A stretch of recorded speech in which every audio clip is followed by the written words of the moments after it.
बाज़ दफ़ा नहीं माफ़ होता यार। मैं अक्सर व बेशतर ये बात किया करता हूँ और ये बात कहता हूँ कि आप माफ़ कर दिया करें। बदला लेने का सबसे बड़ा तरीका ये है कि आप माफ़ कर दें। लेकिन कुछ तकलीफ़ें ऐसी होती हैं जो इंसान अपने सीने से लगाए रखना चाहता है। कुछ दुख ऐसे होते हैं जो इंसान चाहता है कि उसके सीने में मौजूद रहें, उसके दिल में धड़कन की तरह मौजूद रहें। यानी एक शख्स को जैसे आपने दिन रात सोचा होता है, एक शख्स को जैसे आपने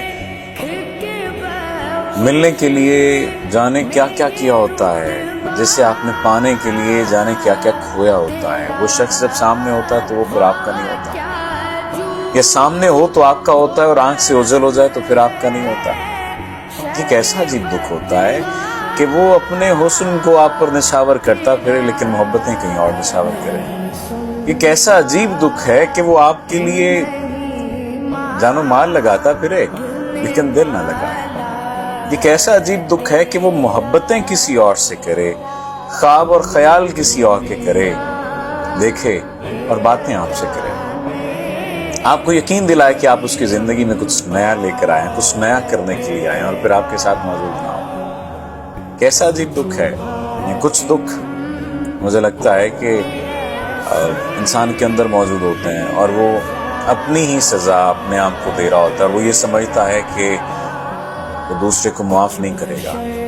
दूसरे को माफ करना उसके बस में नहीं होता, उसके इख्तियार में नहीं होता। बाज़ दफा जरूरी नहीं होता माफ करना, लेकिन ये जरूरी होता है कि आप संभल जाएं। संभलना सबसे ज्यादा जरूरी है और संभलना सबसे ज्यादा मुश्किल काम है। याद रखिए, इस दौरे नागवार में जीना कमाल है, मरना कोई बड़ी बात नहीं है। हम मर ही तो रहे हैं। हम सांस लेते हुए जो जिंदगी गुजार रहे हैं, सांसों का लेना या सांसों का नाम जिंदगी नहीं है, जिंदगी गुजारने का नाम जिंदगी है। कोशिश कीजिए, अपनी जिंदगी की जिम्मेदारी खुद लीजिए और माफ अगर नहीं कर पा रहे तो कोई बात नहीं, ना करें माफ। लेकिन एक बात ज़हन में रखें कि आप ही आप अपने साथी हैं, कोई दूसरा नहीं है।